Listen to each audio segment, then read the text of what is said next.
welcome to our channel. Una sa lahat, salamat sa mga nag-subscribe sa channel namin at kumusta kayong lahat? Sana okay ang bawat isa. So guys, happy Sunday. Today is my day off pero nasa room lang ako kasi lockdown dito pag Sunday. So ang content natin ngayon is tungkol dun sa isang nag-comment sa sa previous upload ko about sa work dito sa Turkey. Nagtanong siya kung magkano ang sahod ng isang nanny dito, caregiver, basta trabaho dito, magkano ang sahod. Nakasanayan dito na ang sahod na tinatanggap is US dollar. USD talaga. So, since mataas na yung palitan ng US dollar, ang nangyayari kasi guys, yung mga amo na hindi sumasahod ng US dollar, bumibili sila ng US dollar pambayad sa amin.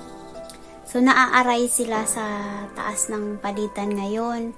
So, yung iba na mga host family is nag-o-offer na sila ng pera nila mismo.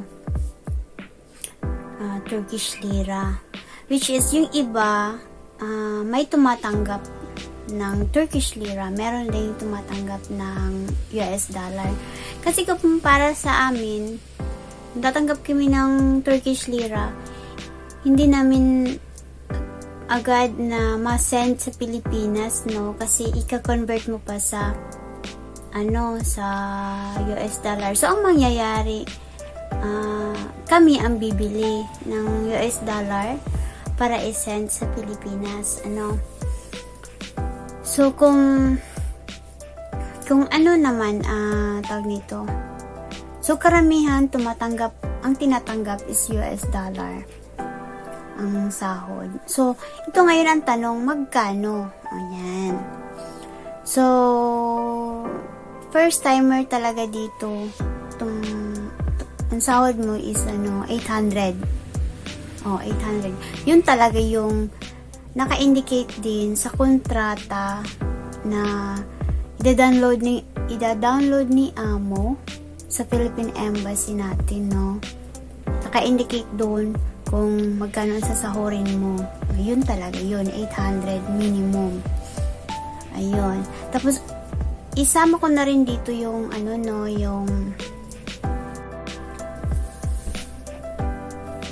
So, yun mga sis, bukod sa 800 na pasahod nila sa'yo, may ibibigay pa sila sa'yo na 50 sa pera nila dito para pangkain mo paglalabas ka sa araw ng pahinga mo. Saka yung iba naman is galante magpasweldo, malaki yung bigay nila sa'yo. Halimbawa, 1,000,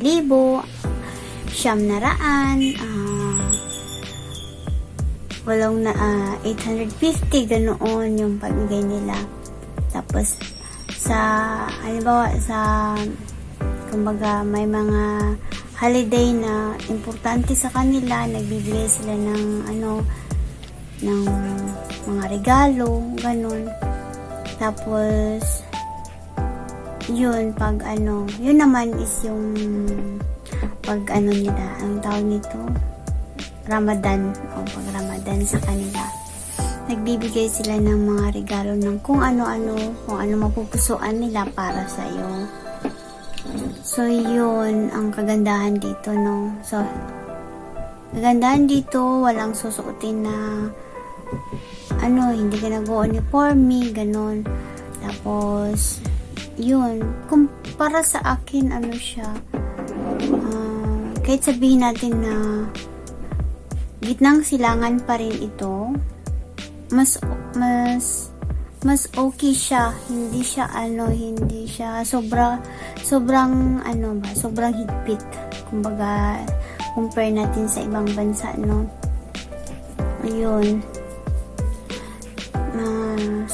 sana, kung nagbabalak kang punta dito, huwag kang mag-alala. Basta maayos lang yung pagdating mo, maayos yung mga papers mo, mga papeles mo, yun yung mahalaga. Dito talaga is, huwag ka lang maarte, huwag ka lang mamimili ng trabaho. Ayan. Meron din naman dito na uwian ka sa bahay mo na tinutuluyan. Kumbaga, sinasabi nilang live out. Pero karamihan talaga, magstay ka sa amo, tapos lalabas ka sa araw ng pahinga mo.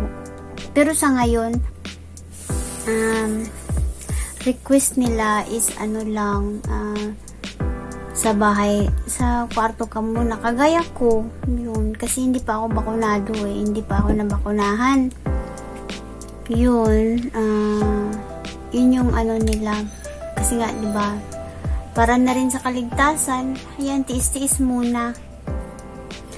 Pero pasahod talaga dito, mas malaki kumpara sa pinupuntahan nating kung magyayaya ka lang din naman, diba? Mas malaki kumpara sa sa Hong Kong, ganun. Mas malaki siya. Tapos yun,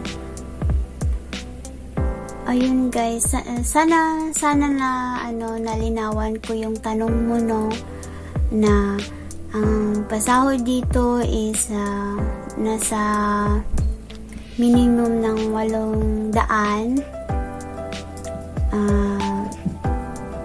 Pag maswerte ka, yun na magsasahod ka ng 1,200, 1,100, 950, 1,000, ganon.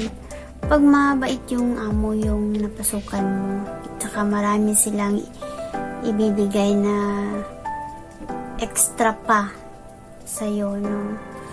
Kung masaya kayo pareho sa isa't isa. Ayun guys, sana nakatulong ito talaga sa'yo at sana nasagot ko yung tanong mo. Sa mga may tanong pa dyan, tanong lang kayo at sasagutin kita. Ayan guys, salamat, bye bye, God bless.